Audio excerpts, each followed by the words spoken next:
Well, over a year ago, a year and a half ago, she was, healed from epilepsy. I had prayed a prayer that brother that's sent me with Brother Amal, a recording of his prayer for epilepsy, and I prayed it. Just to recap a little bit of that, I prayed it in a parking lot with a dear friend, just to share the prayer with her. And at that moment, my daughter had an experience where these seizures just like came out of her. It was a sensation that was very amazing. And I prayed it again when I got home, but by then, she had already had this experience. It seemed at the moment that I was just sharing it with someone. And since then, she's continued to improve. And the real test were times where, just like Brother Johnson's story, where he didn't see the whole miracle right away, that we continue to pray in faith and confess that she was well and she was healed, and move forward as if she is. That's really the way we act in faith. We continue to move forward as, with the truth that Jesus has already healed her. And that was something that we were starting to really understand and you utilize, that kind of praying in faith, living in faith. And it's been an amazing year and a half, with just this beautiful, flower unfolding in my daughter. And this morning, the reading about being in the desert, and then my husband and I listened to a teaching by Bishop Barron's about the desert, being in the desert. And she's been in the desert a long time. And he said that when the water, when the rain comes in the desert, these beautiful flowers just appear, and it's just stunning. And this is what I'm seeing in my daughter. In fact, she said this morning, she said, Mom, and these are, I don't know her exact words, but the message was, when I look in the mirror, when I look in the mirror in the morning, I laugh. Like, she's filled with joy about who she is, and, this healing and this new life that she's starting to experience. It's just like, it's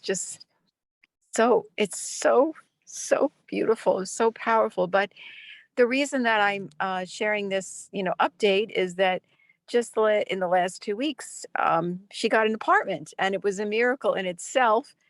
She's 37. Her sisters are all married. The youngest is having a baby. The others have children, and this is such a big thing for her. She's 2 weeks ago. I happened to just look in the town that we've been looking in for a place, a beautiful little town where she has some friends and activities in the ministry there.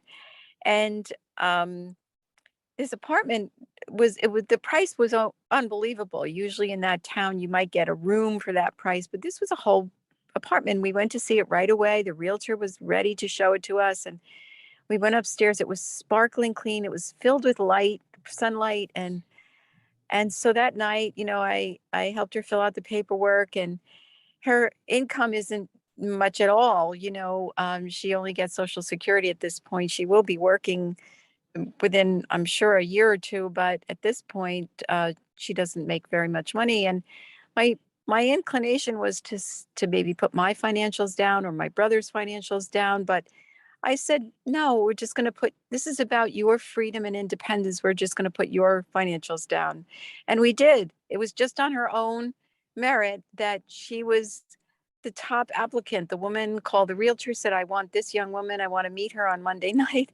And we went over. This lady is an older lady. She's hardly ever in the bottom floor where she lives, and she's renting out this top floor, where we find out there was a nun living there for 13 years, which is probably why it was so clean.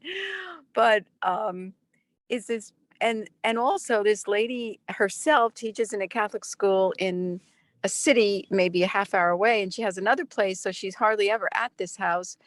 But the way the whole thing worked out, with the price of this apartment, with the fact that my daughter was, somebody that she really wanted to have there. I think she looked her up on Facebook, and she saw that she was involved in ministries, and, because she was so excited to meet her. And there were the six of us women, two of the realtors, and this lady and her friend, and my daughter and myself, and in this big, beautiful kitchen, and we're all chatting over each other. And it was just such a moment that I'll never forget.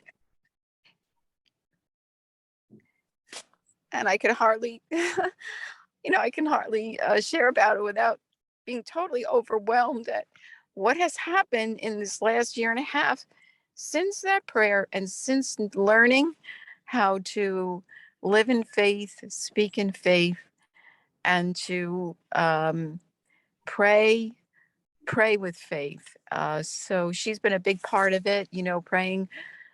So such piety and fear of the Lord is in her, and it's just she's studying for her driving test. Never has driven before except for a short time when she was, first when she was a teenager and then had to stop. And it's just been, like I said, a lot of years in the desert. And to see this be her season is, and this is what I said to her sisters. I said, they're all excited about what's happening with her. And I said, this is Carolyn's season. She is blossoming, and it just wait till you see what it's the fullness of her, of this miracle happening. So thank you for listening, and I know for sharing in this joy with me.